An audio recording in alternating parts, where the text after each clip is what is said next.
Olá, queridos, a paz do Senhor Jesus a todos vocês. Eu estou aqui, gente, para estudar com vocês aí a lição de número 4, tá, da revista da editora CPAD. E o título da lição é A Iluminação Espiritual do Crente. Tá? É um tema de grande importância aí, né, no início da Epístola aos Efésios. Lembrando que estamos trabalhando nesse trimestre acerca da Epístola de Paulo aos Efésios. Tá? Então eu quero louvar a Deus pela vida de vocês, tá? Pela oportunidade que Deus me concedeu de estar aqui gravando mais uma aula, trabalhando com vocês de forma especial dentro do ensino da palavra de Deus. E para mim é uma honra muito grande. Vamos começar então a nossa lição. O texto áureo da lição está lá na Epístola de Paulo aos Efésios, capítulo 1, verso 17, e diz: Para que o Deus de nosso Senhor Jesus Cristo, o Pai da glória, vos dê em seu conhecimento o espírito de sabedoria e de revelação. Verdade prática. A vocação do crente inclui a herança de preciosas riquezas conferidas aos eleitos pela grandeza do poder de Deus. Olha aí. A leitura bíblica em classe, queridos, dessa lição, ela está lá na Epístola de Paulo aos Efésios, capítulo 1, dos versos 15 ao 23. Introdução. Ainda no primeiro capítulo, o apóstolo Paulo inicia uma longa sentença assim dividida: ação de graças, oração intercessora e confissão de louvor e exaltação. Nessa sentença, somos exortados a louvar ao Senhor pela nossa eleição, buscar a iluminação do Espírito para compreender a dimensão de nossa chamada e herança divina, bem como entender a grandeza do poder de nosso Deus. Então, a princípio, queridos, logo no início, né, da carta aos Efésios, Paulo ele começa, como de costume na época, numa saudação, saudando a igreja, e Paulo continua essa sequência ali a partir do verso 3, exaltando a glória de Deus, né, um grande louvor a Deus por sua glória. E já a partir do verso 15 até o 23, que é o nosso foco aqui, Paulo agora ele começa a dar graças a Deus, ele começa a louvar, a bendizer, a exaltar o Senhor pelo que Deus estava fazendo lá na igreja de Éfeso. É interessante, Paulo ele recebe, né, ele ouve falar, ele recebe a notícia do que Deus está fazendo lá, com grandes bênçãos, né, gloriosas coisas Deus está realizando naquela igreja, a mudança que Deus está realizando no coração daquele povo, e isso alegra Paulo, e Paulo começa a dar graças a Deus. Paulo começa ali, né, numa ação de graça, verso 15 e 16, e também junto a essa ação de graça, Paulo passa agora a interceder, né? Ele ora intercedendo para que os irmãos venham compreender, para que os irmãos venham entender o propósito de Deus ali nos Efésios. É bom entendermos, né, para início de conversa, para introdução, a guisa de introdução, que aquela região, né, a região de Éfeso, era uma região muito idólatra, né? Havia ali o culto à deusa Diana, o templo gigantesco, enorme naquela deusa, e Diana era tida como a espécie de deusa do poder, deusa, segundo eles, da glória, né? Deusa ali que subjugava espíritos inferiores. Então, tinha-se essa ideia ligada à magia, ao ocultismo e coisas do tipo, que Diana era uma deusa, a deusa do poder, a deusa da caça, a deusa da ação.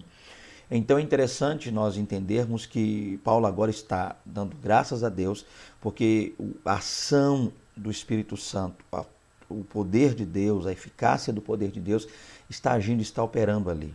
A gente vai perceber que no início, né, quando Paulo começa a pregar naquela região, pessoas começaram a rasgar, queimar livros de feitiçaria, ocultismo, pessoas em praça pública, demonstrando ali o arrependimento, entendendo realmente qual é o verdadeiro poder. E é isso, tá? Essa mudança causada pela chegada do Evangelho na cidade de Éfeso é para Paulo motivo de graça, motivo de ação de graças.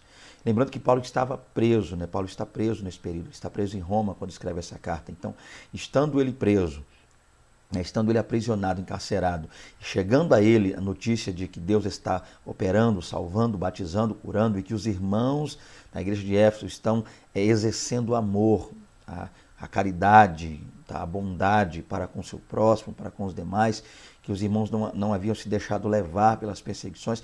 Isso é para Paulo motivo de alegria. Então ele começa dando uma ação de graças por isso. E confissão de louvor em que sentido? Ele exalta, junto a essa ação de graças, ele intercede pelos irmãos, e junto a essa intercessão, Paulo está agora louvando, exaltando a Deus pela obra realizada por Deus tá? Através da pessoa de Cristo, a saber, predestinação, eleição, adoção, porque os irmãos estavam entendendo aquilo, embora alguns ainda não compreendessem. Então Paulo pedia a Deus, orava a Deus, para que Deus desse, iluminasse os irmãos a ponto de que eles entendessem isso. Esse é mais ou menos o cenário, tá? No qual Paulo está falando a respeito, nesse início lá do verso 15 ao verso 23, que é o foco dessa lição. Tá? Vamos continuar. Então, primeiro tópico, a esperança da vocação e as riquezas da glória. O apóstolo ensina que os salvos precisam ser iluminados para compreenderem quais são a esperança da vocação e as riquezas da glória de sua herança. Então aqui já deu para ter uma noção do que a gente está para falar, está para entender. Tá? Essa oração que Paulo vai fazer, a fim de que Deus venha iluminar, para que Deus venha trazer entendimento ao coração dos irmãos, a ponto de que eles venham compreender realmente o que é a obra salvífica, tá? O que é a obra salvífica de Cristo. Então vamos começar nos subtópicos para a gente explicar melhor isso aqui. Então, a princípio, subtópico 1 aí. Ação de graças e intercessão. O apóstolo se alegra em dar graças a Deus pela vida dos eleitos. A gente falou um pouquinho sobre isso e vou continuar. E por todas as bênçãos espirituais recebidas, tais como a eleição, a predestinação, a filiação e o dom do Espírito Santo. Ele intercede para que seja concedido aos seus leitores o espírito de sabedoria e de revelação. Então, a princípio, a gente já falou sobre isso aqui, Paulo, então, ele está alegre. No verso 15, o sentimento que está agora inundando o coração do apóstolo Paulo é um sentimento de alegria. Paulo está alegre. E qual é o motivo dessa alegria? Paulo está alegre por ouvir falar, lá da prisão onde ele estava, do que Deus estava realizando. Tá? Eu já disse isso só para ratificar. Paulo está alegre por ouvir falar do que Deus está fazendo por intermédio dos irmãos em Éfeso. Como a igreja estava crescendo, como a igreja crescia não só em número, mas também de maneira espiritual, né? O amor era exercido, a prática do amor. Os irmãos estavam abandonando coisas que desagradavam a Deus e passando a buscar ainda mais a presença de Deus. Então isso aí é para Paulo um motivo de alegria, né? Como deve ser para nós também, tá, gente? Nós devemos nos alegrar sempre que alguém se converte. Eu, por essa semana, estive pregando numa igreja e ouvi um irmão falando a respeito disso, né? A gente acabou de ministrar a palavra, foi feito o apelo e naquele momento 2 pessoas aceitaram a Cristo como Salvador num período difícil, né? Como esse, um período de pandemia, um período complicado. E esse irmão falava acerca da alegria, que muitas vezes a gente não está vendo em certos ambientes, certos locais, certos lugares. Parece que uma pessoa aceitar Jesus hoje é uma coisa assim que não traz tanta alegria. As pessoas estão focadas no período de crise, como estão vivendo, em suas próprias bênçãos, né, suas benesses, e acabam se esquecendo dos demais. Então, para nós, assim como a Bíblia mostra, deve ser um motivo de grande alegria. Então, cada conversão, cada notícia boa que chegava para Paulo, Paulo, ainda que preso, exultava no Senhor, glorificava a Deus. Isso é importante, tá? E Paulo, isso fazia com que Paulo entendesse, né, trazia o entendimento de Paulo, de que os irmãos estavam agora passando a compreender questões como a eleição, que eles foram eleitos, a um povo eleito, a saber, a igreja, que essa igreja foi predestinada. Os irmãos não só entendiam que foram chamados por Deus, tá? Como também passaram a entender o que Deus tinha para eles, predestinação. Passaram a entender também que agora estavam inseridos na família de Deus, ou seja, como filhos de Deus, tá? A filiação, ou seja, a comunhão novamente restaurada do homem com Deus, tá? E passaram a receber o dom do Espírito Santo. Então esse seria, a princípio, o motivo da grande exultação, da grande alegria que estava no coração de Paulo. E ele passa, a partir daí, a interceder para que Deus venha conceder, né, aos leitores, ou seja, a saber, os irmãos de Éfeso, lembrando que essa é uma carta que a gente entende como uma carta circular, por mais que seja endereçada à igreja de Éfeso, há quem diga que essa carta era uma carta para ser lida em toda a comunidade, então não só em Éfeso, mas em todas as regiões que cercavam Éfeso. Então Paulo vai interceder, tá, para que Deus conceda aos leitores ali, aqueles que estariam de posse dessa carta, o espírito de sabedoria e de revelação, para que eles pudessem entender. E o que ele deveria ser entendido? Paulo estava ciente de quão maravilhoso é o Evangelho, mas ao mesmo de quão impossível é alguém perceber a glória dessas boas novas sem ser ensinado por Deus. Por isso, ele rogava para que os crentes recebessem a capacidade de compreenderem, por meio do Espírito Santo, a esperança da chamada, as riquezas da herança e a grandeza do poder de Deus. Então, a princípio, gente, Paulo agora, ele intercede, Tá? Primeiro ele agradece, ele exulta, ele louva, porque ele está feliz pelo que Deus está fazendo ali, mas ao mesmo tempo Paulo começa a interceder ali. E nessa intercessão de Paulo é para que os irmãos possam receber de Deus o espírito de sabedoria, tá? A ponto de que Deus venha iluminar, abrir os olhos, para que eles venham entender qual é realmente o propósito da salvação. Porque Paulo bem sabia o quão impossível é alguém compreender e perceber isso, né, essa glória, entender o que Deus está fazendo, se o próprio Deus não revelar, se não houver o entendimento da pessoa, ou seja, se não houver um recebimento daquele entendimento vindo da parte de Deus. Lembrando que João vai dizer que o Espírito Santo é quem convence, né? Quando eu digo João, você sabe que Jesus é quem o disse, mas João vai escrever isso lá no seu Evangelho, de que o Espírito Santo é quem convence o homem da justiça, né? Do pecado e do juízo. Então, se não houver uma ação do Espírito Santo a ponto de iluminar a mente humana, o homem jamais conseguirá compreender realmente o que é o plano de salvação. Então, Paulo, ao mesmo tempo que exulta, ao mesmo tempo que se alegra, também aproveita para interceder, orar, pedindo a Deus para que Deus ilumine, para que Deus abra o entendimento, abra os olhos desses irmãos. Então, a gente precisa entender isso aqui, a princípio. Deve ser para nós também motivo de grande alegria quando pessoas se rendem ao Senhor. Mas, ao mesmo tempo, precisamos rogar como Paulo rogou, orar como Paulo orou, interceder como Paulo intercedeu, para que enquanto essas pessoas vão entregando a vida ao Senhor, o Espírito Santo as ilumine a ponto que elas vão entender o que é o plano de salvação. Porque de um lado nós temos pessoas se entregando a Jesus, de outro nós temos pessoas abandonando a fé, pessoas desviando. É claro que não há culpa nenhuma de Deus nisso, não há culpa nenhuma do Espírito Santo nisso, em pessoas abandonarem o Senhor. Mas é necessário entendermos, e aí entra a nossa participação nisso, e fazer entender uma coisa: quando alguém aceita Cristo, tal pessoa deve ser, a princípio, discipulada. A pessoa muitas vezes aceita, a gente se alegra, canta, escreve o nome lá já, sai contando. Há muitas vezes pregadores que têm agenda só para anotar nome de quantas pessoas, número, como que vai pegar essa agenda e chegar no céu e dizer: Senhor, está aqui, foram 500 almas, 1000 almas, 600 almas. Eu sei que isso não é da aula, mas o ponto é entender o seguinte, gente. O ponto é entender que não é só a pessoa aceitar e vir para a igreja. A gente precisa trabalhar com essa pessoa após isso.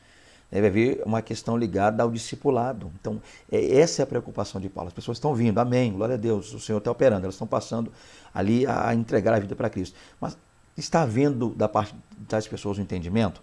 A igreja de Éfeso está trabalhando a ponto de discipular essas pessoas, a ponto de que elas não só venham, como vindo também fiquem. Tá? Porque a ideia não é só que as pessoas venham a Cristo, mas que permaneçam com Cristo. Jesus disse para que vão e dê frutos e que o vosso fruto permaneça. A gente às vezes acaba esquecendo isso. O dar fruto, mas esquecer que o fruto precisa permanecer. Então esse é o ponto de Paulo estar rogando. Então nós precisamos entender isso a princípio. As pessoas chegando devem ser discipuladas, tá? Então muitas vezes a gente quer inserir pessoas recém-chegadas, né, os neófitos na fé, os neoconversos, já numa vida, um cotidiano de um cristão já de muito tempo. Então às vezes a pessoa se converte hoje pela manhã e a gente já leva a pessoa hoje à tarde, meio-dia. A pessoa se converte hoje às 6 horas da manhã e quando dá 9, meio-dia, a gente já está levando a pessoa para o monte, para o vale. Não estou dizendo que é proibido ir para monte, para vale. Vai, irmão, também vou, também oro. Mas essa pessoa que acabou de se converter, ela precisa passar por um processo. Por quê? Porque o mesmo ataque que o inimigo vai lançar contra mim, quase 200 anos de igreja, né? Eu me converti em 2001, mas o mesmo ataque que o inimigo vai lançar contra mim, ele vai lançar para a pessoa que se converteu agora. Porém, o efeito que vai causar, muitas vezes na pessoa que é recém-convertida, pode ser pior, porque a pessoa ainda não está apta, não está preparada para lidar com essa situação. Então, cabe a nós entender o que Paulo está querendo passar-nos aqui. Amém? Dar glória a Deus quando a alma se converte, alegrar, cantar na igreja, bem dizer o Senhor. Mas, a partir daí, rogar, interceder por essa pessoa, trabalhar com essa pessoa, discipulá-la e ajudá-la, auxiliá-la por intermédio da palavra. Tá? Esse é o ponto aí. Vamos lá. Segundo ponto, a esperança da vocação. Em sua petição a Deus, Paulo intercede para que o Espírito Santo ilumine os crentes, a fim de saberem qual seja a esperança da sua vocação. Assim, eles seriam capazes de experimentar e conhecer profundo e espiritualmente os privilégios de serem vocacionados. Podemos dizer que tal esperança divide-se em pelo menos 3 aspectos. Já vou trabalhar isso já. Então, a princípio, foi claro isso aqui é um pouco do que eu já falei aí no slide passado. Então, a ideia é essa, fazer-nos a ideia de Deus, através desse texto, é fazer-nos entender que a gente precisa trabalhar com as pessoas a ponto de que elas possam ser por Deus iluminadas e conhecer, entender o que Deus tem para elas, tá? O ponto principal é esse, porque a fim de que elas sejam capazes de experimentar profunda espiritualmente os privilégios. Então, a pessoa se converteu hoje, ainda não conhece a Deus, não conhece por completo, não conhece a Bíblia, está acabando de chegar, está começando a engatinhar na fé ainda. Então, a gente sabe que no reino de Deus também é assim. Há direitos e há deveres. Então, a gente precisa trabalhar nessa pessoa a ponto de que ela venha entender quais são, a princípio, os seus deveres e os seus direitos. Porque, às vezes, a gente foca muito nos privilégios da pessoa, tá? No que ela tem de direito. E, às vezes, esquece os deveres e, às vezes, vice-versa. A pessoa mal pisou na igreja, você já não pode isso, não pode aquilo, não pode isso, não pode aquilo, não pode isso, não pode aquilo. A gente precisa ter um tempo e usar esse tempo para trabalhar isso nas pessoas. Porque as pessoas só vão conhecer realmente o privilégio, tá? Quando entenderem o direito e vice-versa. Então, para que esse entendimento ocorra, orar a Deus para que o Espírito Santo ilumine e fazer a nossa parte, que é disciplinar, discipular, orientar de acordo, tá? Com a palavra de Deus. Esse é o ponto interessante. Então, podemos dizer que tal esperança divide-se em pelo menos 3 aspectos. Então, qual a ideia? Lembrando que a palavra esperança na Bíblia não tem a mesma conotação do que para nós. Esperar para nós é aguardar, é ansiar. Eu quero que algo aconteça, então eu estou esperando, mas dizendo assim, ó, torcendo para que aconteça. Então, esperar para nós aqui é aguardar, torcendo para que tal coisa aconteça. Mas na Bíblia não, é esperar crendo, tendo a certeza, sabendo que tal coisa vai acontecer. Então, para que essas pessoas tenham essa esperança, entendam realmente o que Deus está por fazer, a gente precisa ajudá-las e auxiliá-las. E 3 aspectos a gente precisa trabalhar aí. Primeiro, vamos lá. Tá aqui, deixa eu voltar, é isso mesmo, vamos lá. Então, a princípio, Deus chamou pessoas no passado. Então, eu preciso entender isso aqui. Se a pessoa hoje entregou-se a Cristo, houve um chamado lá atrás. 2 Timóteo 1,9. Ou seja, uma chamada em que ele teve a iniciativa por meio da eleição em Cristo, da qual fazemos parte. Então, a princípio, Jesus disse, não foste vós que me escolheste, mas eu é quem escolhi a vós. Então, se hoje eu tenho e vivo, levo uma vida, e glória a Deus, pretendo em nome de Jesus até o arrebatamento da igreja, até estar com Cristo, levar essa vida com o Senhor, eu preciso entender que não é algo que partiu de mim, não é algo que eu idealizei, foi algo que, a princípio, antes da fundação do mundo, Deus já havia planejado, preparado. Porém, isso não quer dizer que Deus já tenha me escolhido lá nesse sentido, de maneira individual. Que Deus escolheu a mim, Fernando Aquino, e não tem escolhido outra pessoa, de repente é da minha família. Não, fulano vai para o inferno e Fernando Aquino para o céu, ou vice-versa. Não. A ideia é que Deus escolheu um povo lá atrás, deu esse povo o nome de igreja, a gente já falou em aulas anteriores, a aula inclusive anterior, né, você pode estar assistindo aí, o link vai estar na descrição para você assistir, mas a princípio a ideia básica é esse aí, é entender que Deus escolheu lá e partiu dele. A ideia é que o plano inicialmente de salvação partiu de Deus. É algo que originou-se em Deus. Então, nós precisamos ensinar isso para as pessoas, fazer as pessoas entenderem isso. Com isso, elas vão entender o quanto Deus já as ama. Então, antes de nascer, Deus já ama, já amava essa pessoa. Isso é um ponto. O primeiro ponto é esse, fazer as pessoas entenderem isso. É o que Paulo queria passar aos Efésios. Segundo, a chamada abrange serviço e santificação no presente. Então, vamos lá. Isto é, achar-se irrepreensível, viver em comunhão e andar de modo digno. Então, outro ponto que é importante entender. Tá, Deus me amou, me chamou. Eu atendi o chamado, eis-me aqui. Mas essa chamada, ela abrange também trabalho, serviço. Eu tenho que trabalhar para Deus. Tá? Eu preciso buscar entender isso. E como é que eu trabalho?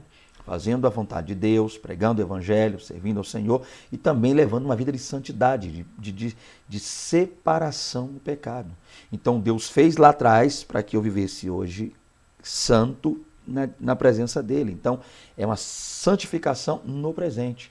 Deus idealizou, pôs em prática lá no passado, agora com o sacrifício de Cristo e eu entreguei a vida para ele, e eu preciso levar uma vida de serviço, de servidão, de trabalho, de exercício e ao mesmo tempo de santificação, me santificar na presença do Senhor. E por fim, o C, a participação gloriosa no futuro. Então, Deus me chamou lá atrás para que eu sirva a ele hoje e seja santo hoje, a ponto de que compreenda a vida eterna e a esperança de conhecer Deus face a face, para entender que lá na frente, não é só o hoje, Deus não tem para mim só o agora, o amanhã já está preparado, predestinação. Para aquele que entregou a vida a Cristo, para aquele que faz parte desse povo chamado igreja, há uma vida preparada, algo lá na frente. Então, a gente entender esses 3 pontos e aplicar e explicar aos nossos alunos, nossos irmãos da igreja, os neófitos, os recém-chegados, até aqueles que já têm um bom tempo de igreja, mas ainda não entendem isso, glória a Deus, a gente vai estar prestando um grande serviço para o reino de Deus. Vamos lá. Terceiro subtópico. As riquezas da glória da sua herança. Na oração, o apóstolo pede para que os crentes entendessem as riquezas da glória de sua herança, ou seja, da herança de Deus. A expressão sua herança enfatiza o que Deus deu aos seus eleitos. Já o termo riquezas refere-se às maravilhosas bênçãos que acompanham o plano de salvação, tais como o perdão dos pecados, a adoção de filhos e as bênçãos que serão desfrutadas no porvir. Como, por exemplo, vermos a Deus, a Cristo e o adorarmos. Olha aí, gente. Sim, no dia aprazado, os fiéis estarão reunidos nas bodas do Cordeiro. Então os salvos tomarão posse da herança preparada desde a fundação do mundo. Olha outro ponto interessante e importante para a gente entender aqui. Então Paulo fala a respeito das riquezas da glória, né, da sua herança. Então o que seriam as riquezas da glória, da herança de Deus para nós? Precisamos entender que nessa oração aí, enquanto Paulo está orando, Paulo usou essa expressão, né? A expressão lá, herança. Então Paulo, o que Paulo queria dizer com herança? Paulo queria dizer o seguinte, tá, gente? Herança, a gente sabe que é aquilo que alguém herda. E dependendo do contexto, se morto ou vivo, mas a morte de Cristo, tá, e por conseguinte a sua ressurreição, deu a nós as chamadas riquezas da glória. O que são as riquezas da glória?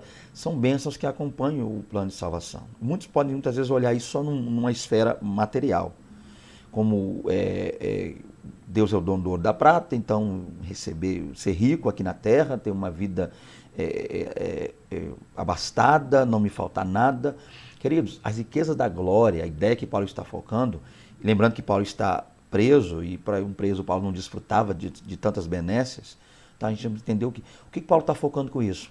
A herança é o que nós herdamos, o que nós recebemos a partir do momento que entregamos a vida ao Senhor. O que nós herdamos? A princípio, a salvação. Em segundo lugar, habitar com o Senhor nos céus. Estar para sempre com Ele. Gente, não tem nada mais glorioso, não tem nada melhor do que isso.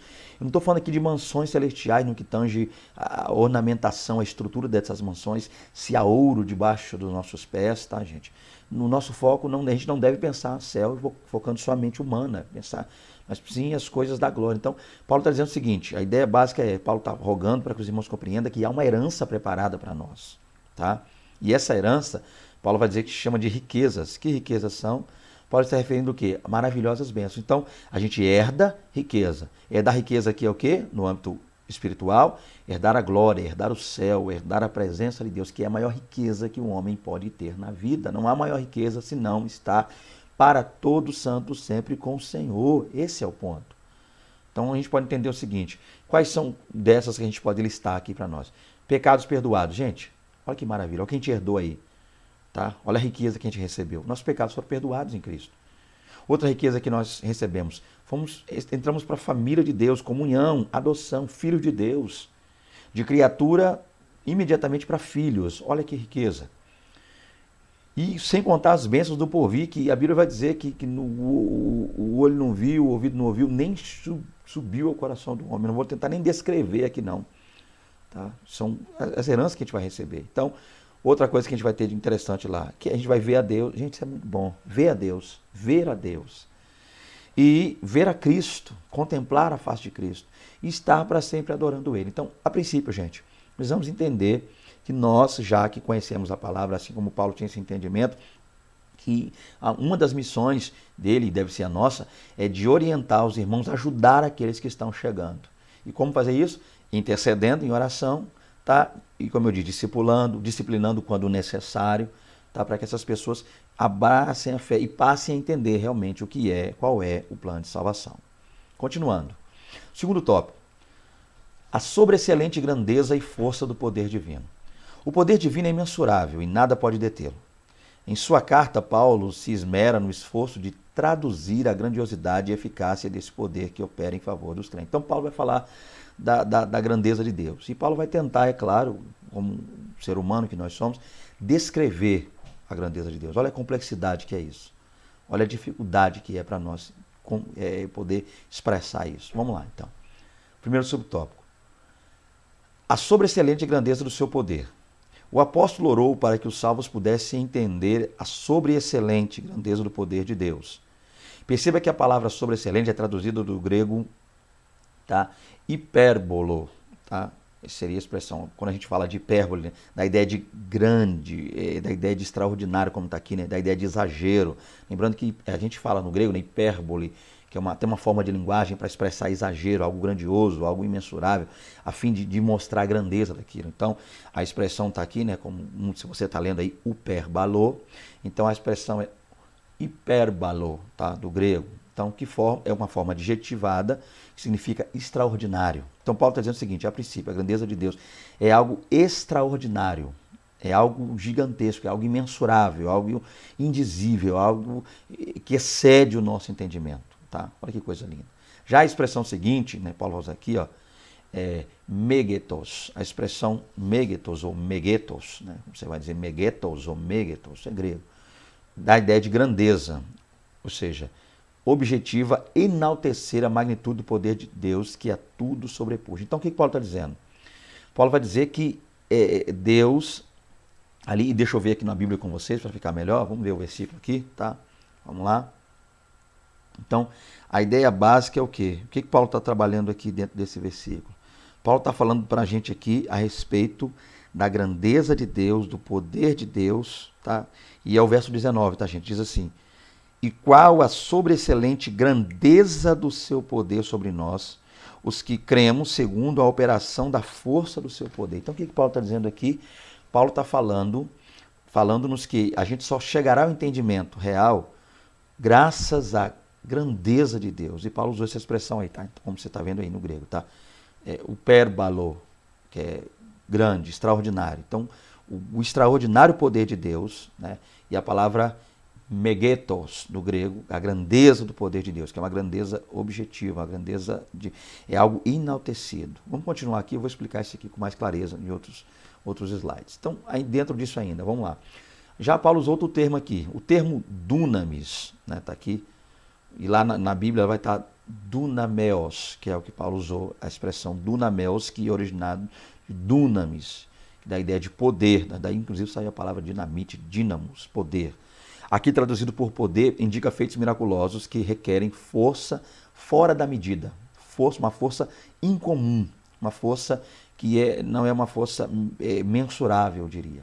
Logo, a repetição desses termos indica que apenas o maior de todos os poderes é capaz de realizar a transformação, realizar a transformação e a salvação do homem, gente. E que somente um poder tão grande assim pode operar e concretizar as bênçãos inclusas na esperança da vocação e nas riquezas da herança. Então, onde a gente quer chegar com isso? Qual que é a ideia aí, professor, que você vai trabalhar na EBD? Não sei se uma live também, não sei se online, não sei se presencialmente, como é que está aí a questão do seu templo, a sua igreja. Mas a ideia é você passar o seguinte, Paulo ele usou 3 termos, então olha o ponto aqui do slide passado. Então Paulo usou ruperbalo, megetos e usou dunamis ou dunameos, que está lá. Paulo usou 3 palavras que expressam grandeza a fim de tentar de uma maneira humana mostrar a essência, a glória do poder necessário para fazer o homem entender o que é a salvação. Para a gente poder entender. Com isso, a gente vai enfatizar a ideia de que o homem não consegue atingir isso com seu intelecto. Então, é algo tão grande, algo tão sublime, algo tão inexplicável, até difícil, eu estou tentando explicar na visão humana, mas difícil, como Paulo também não conseguiu explicar, tamanho a dificuldade que é para um ser humano explicar isso, mas o poder de Deus atua de maneira tão grande, tão gloriosa, que somente esse poder nos faz entender. Então a gente tenta à luz da razão, não consegue. Tenta à luz da lógica, também não consegue. Então só o poder de Deus é que nos faz realmente compreender o plano de salvação, a herança que há para nós e as riquezas que Deus nos tem a realizar, a grandeza de Deus. Essa é a ideia. Por isso, a ideia nesse tópico aqui é trabalhar a ideia de que Paulo tentou, da maneira dele, expressar isso. Tão grande é isso. Vamos lá. A força do poder divino. Na sentença, né, segunda operação da força do poder, está lá ainda em Efésios 1,19, o apóstolo faz uso de 3 vocábulos gregos concordes entre si. Primeiro, a palavra operação, que é a tradução, tá, de energeia. Essa expressão energeia, você vai estar lendo aí energeia, tá? Lembrando que não é aula de grego, mas a pronúncia, para de repente você quer pronunciar correta, é energeia, tá? O energeia, mas é energeia a expressão, e também significa eficácia, sinalizando a ideia de poder em atividade. Lembrando que essa palavra energeia, do grego, é de onde saiu a palavra energia, tá? Então se fala de ação, transformação, iluminação, crescimento. Então daí que saiu a palavra que a gente usa aqui no Brasil, né? Energia, de onde vem a expressão energia. Então o que Paulo está dizendo aqui? Então, para expressar a força, o poder de Deus, tá? Paulo começa usando algumas palavras. A primeira palavra aqui é a palavra energeia. Paulo fala da eficácia, do poder de Deus agindo. Vamos continuar. Segundo, a expressão força, lembrando que a gente falou da expressão poder, né? Que é dunamis, da qual Paulo usou dunameos, tá? Mas é dunamis, que é a origem aí, então, substantivo. Então Paulo falou lá de poder, agora Paulo está falando da força. Qual é a diferença? Poder é o poder de Deus. Independente de Deus estar agindo ou não, só dele ele é o poder de Deus. Mas a força expressa de uma ação, a força já aponta para a ação de Deus. Então, segundo a expressão força, vem do termo kratos, do grego, que traz a ideia de intensidade. Tá? Então, a gente tem aí essa ideia de kratos, é a força agindo, força, tá? Então Deus trabalhando, é a operação de Deus. E traz a ideia de intensidade. E finalmente, tá, ischus, que indica o poder inerente, de onde vem o poder, onde emana o poder de Deus. A associação desses conceitos revela o poder potencial de Deus, tá? Que, inerente à sua natureza divina, opera em favor dos que creem. Para aprofundar essa impressionante descrição, Paulo apresenta 3 exemplos irrefutáveis de força desse poder. Então, a princípio, Paulo usou agora mais 3 termos. Olha o termo aí, energeia, kratos e ischus. Então, a ideia do que? Energia, de onde vem a questão da ação de Deus. Kratos é Deus pondo tal plano em ação, em que intensidade se agiu. E ischus, a ideia de onde vem, tá? O inerente, de onde emana de Deus. Então, através disso, o que Deus realizou aí? Para a gente poder entender, coisas que Paulo mostrou para mostrar. Paulo tentou trabalhar para descrever a grandeza de Deus. Paulo colocou o seguinte: primeiro, a ressurreição de Cristo. Deus atuando na ressurreição de Cristo. Deus Pai, olha que coisa linda. Segundo, na ascensão de Cristo à direita de Deus nos céus. Terceiro, sua elevação acima de todo o domínio. Então, a princípio, para focar-nos e dar-nos a certeza da glória e do poder de Deus, Paulo diz, olha, é a mesma glória com que Deus ressuscitou a Cristo, a qual elevou Cristo assentando à sua direita, tá? E elevou Cristo acima de tudo, deu a ele esse nome que é sobre todo nome. Então, com essa mesma certeza, nós temos também de Deus a herança. Então, Paulo aqui, a ideia aqui, professor, é mostrar que Paulo está usando termos para expressar a glória de Deus. E junto aos termos, Paulo atrela essas 3 ideias, tá? Da ressurreição de Cristo, como Deus agiu nesses 3 pontos, ressuscitando a Cristo, na ascensão de Cristo, estando Cristo à sua direita, à direita de Deus, e o poder, o domínio a qual Deus deu a Cristo, subjugando todas as coisas debaixo do senhorio de Cristo. Então esse é o ponto a se trabalhar aí nesse tópico. Continuando. Terceiro tópico, Cristo, nosso exemplo de exaltação. Nesse ponto, veremos 3 aspectos da exaltação de Cristo que atestam a grandiosidade do poder de Deus disponível também aos crentes. Então vamos lá. Primeiro, Cristo, a primícia dos que dormem. Paulo enfatiza que o poder de Deus se manifestou em Cristo, ressuscitando os mortos. Falei sobre isso, agora eu vou detalhar. De fato, o Novo Testamento descreve a ressurreição de Cristo como obra do poder de Deus Pai. Ao ressurgir dentre os mortos, Cristo foi feito as primícias dos que dormem. Assim sendo, a ressurreição de Jesus é a garantia de sermos ressuscitados. Então, a princípio, gente, como eu já foquei, já enfatizei, eu só quero trabalhar um pouquinho mais. Então, a ponto de mostrar, né, Paulo, para exaltar essa ideia, para mostrar o poder de Deus, ele mostra 3 aspectos em que, através da obra de Cristo, tá, houve essa exaltação do que Deus fez, do que o Pai fez. Então, a princípio, Cristo ressuscitou dentre os mortos para ser ele, após essa ressurreição, a primícia dos que dormem. Olha que coisa linda. Então, a ressurreição de Cristo dá-nos a certeza também da nossa ressurreição. Então, se morrermos em Cristo, temos de Cristo a certeza da nossa ressurreição, porque assim como o Pai ressuscitou a Cristo, também nós aqueles que morrerem em Cristo, hão de ser ressuscitados também, hão de ressuscitar. Esse é o ponto. Então, o primeiro ponto é esse aqui. Cristo é a primícia dos que dormem, ou seja, no sentido de que ele morreu, ressuscitou, e a partir dele todos ressuscitarão para a glória de Deus, tá? Aqueles que estiverem com Cristo, lembrando nisso, ressuscitarão diretamente para a glória, não havendo mais condenação nenhuma, tá? E o medo ou qualquer coisa que venha abonar, né? Desabonar, melhor dizendo, perdão, desabonar a salvação. Então, a princípio, Deus Pai ressuscitou a Cristo, dando-nos também a garantia da nossa ressurreição aos que morrerem em Cristo. O mesmo poder que ressuscitou a Cristo está disponível também aos salvos. Desse modo, os crentes vencerão a morte e se erguerão gloriosamente de seus sepulcros para reinarem com Cristo eternamente. É o que eu já vinha falando aqui. Então, expliquemos isso para os nossos alunos aí, mostremos esse ponto, tá? Olha aí, Deus ressuscitou Cristo. Cristo agora torna-se a primícia, né, dos que dormem, ele ressuscita lá. E nós também temos de Deus essa certeza. Esse é o ponto a ser explicado aqui. Segundo, Cristo é elevado à direita de Deus. Paulo reforça o poder de Deus quando da elevação de Cristo ao trono, pondo-o à sua direita nos céus. Olha o que Paulo diz. Aqui está em foco a ascensão de Cristo em referência à promessa messiânica. O grau de exaltação para uma posição de honra e autoridade indica o completo triunfo de Cristo sobre o pecado e as forças do mal. Esse triunfo também está assegurado aos salvos e endossa nossa participação na vida celestial, conforme indica a expressão nos fez assentar nos lugares celestiais, o Paulo está citando lá. Assim, tanto a ressurreição como a ascensão de Cristo são obras do poder do Pai.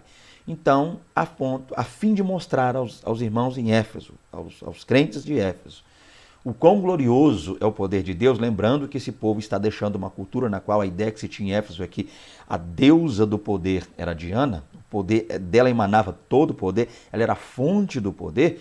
Paulo agora vai mostrar aos irmãos em Éfeso e também aqueles mais que estariam ali aceitando a fé, e os irmãos de Éfeso estariam usando isso para mostrar àqueles que não entregaram a vida a Cristo, que realmente o glorioso poder está em Deus, emana de Deus Pai, o todo-poderoso Deus. Tá? E para provar isso, Paulo usou a ressurreição, coisa que os gregos, quando Paulo esteve lá em Atenas, a gente vê isso, muitos não quiseram nem ouvi-lo. Quando ele começou a falar sobre a ressurreição, disseram, sobre isso te ouviremos depois. Não quiseram nem ouvir Paulo. Chamaram Paulo de tagarela quando ele falou. Então essa ideia de ressurreição, algo novo para eles. Então Paulo usa esse termo, essa expressão, ligando a ideia de ressurreição. E segundo, Paulo fala da elevação, da posição gloriosa que Cristo foi por Deus Pai colocado diante dele, à destra dele, mostrando-nos que assim como a ressurreição é a garantia da nossa ressurreição, também tal posição, também tal elevação, também é uma garantia de que Deus há de colocar o seu povo no lugar junto a ele, de estar com ele. Tá? Esse é interessante, esse é o ponto a se trabalhar, tá? Dentro dessa linha aí. Outro, 3. Cristo exaltado sobremaneira. Nesse ponto, Paulo ensina que o poder de Deus exaltou Cristo acima de todo principado e poder e potestade e domínio e de todo nome que se nomeia. Significa que ele foi exaltado acima de toda eminência do bem e do mal e de todo título que se possa conferir nessa era e também no porvir. O resultado desse triunfo traz o duplo benefício para a igreja. Primeiro, que Deus fez Cristo cabeça da igreja. Olha que coisa linda. E segundo, que Deus designou a igreja para ser a expressão plena de Cristo. Isso significa que nenhum poder pode prevalecer contra a igreja do Senhor.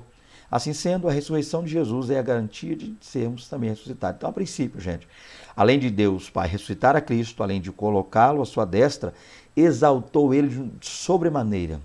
Lembra lá aos Filipenses, capítulo 2, verso 5 e diante? Olha que coisa linda, a gente começa a perceber. Tendo também em vós o mesmo sentimento, de sorte que haja em vós o mesmo sentimento que houve também em Cristo Jesus, que sendo informe de Deus, os tempos por usurpação ser igual a Deus, e você conhece bem o texto. E a ideia é que no finalzinho ali, já chegando no verso 11, vai dizer que Deus o exaltou sobremaneira, que deu-lhe um nome que é sobre todo nome. Então, a princípio, tá, a ideia é que Cristo foi exaltado, não para que a gente seja exaltado como Cristo foi. A ideia é que Cristo foi exaltado a fim de que tudo que se há de se pensar humanamente falando em poder e seja subjugado a ele. Deu a ele todo o poder, ele disse, todo o poder me é dado no céu e na terra.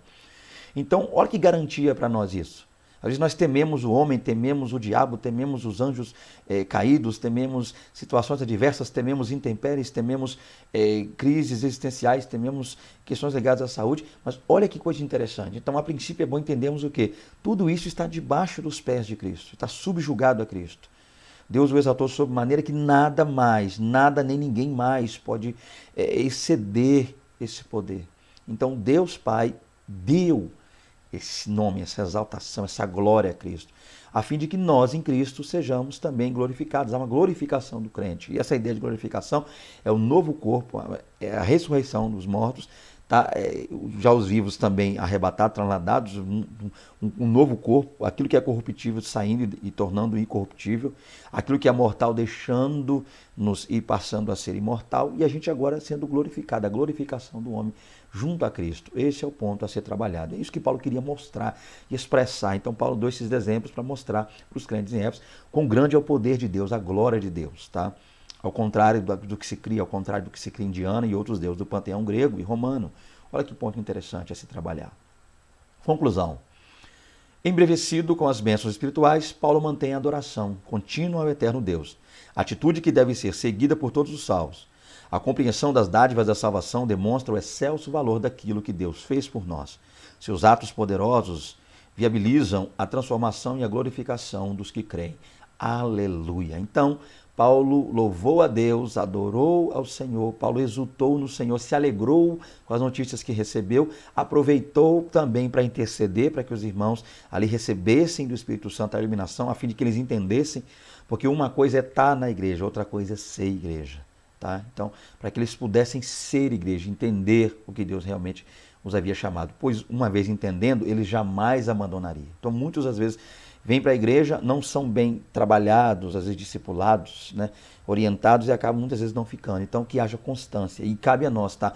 Eu quero deixar no finalzinho dessa aula, na conclusão aí, querido, para vocês aí, tá aí o nosso contato, eu quero deixar para você, aí eu quero te desafiar a fazer isso.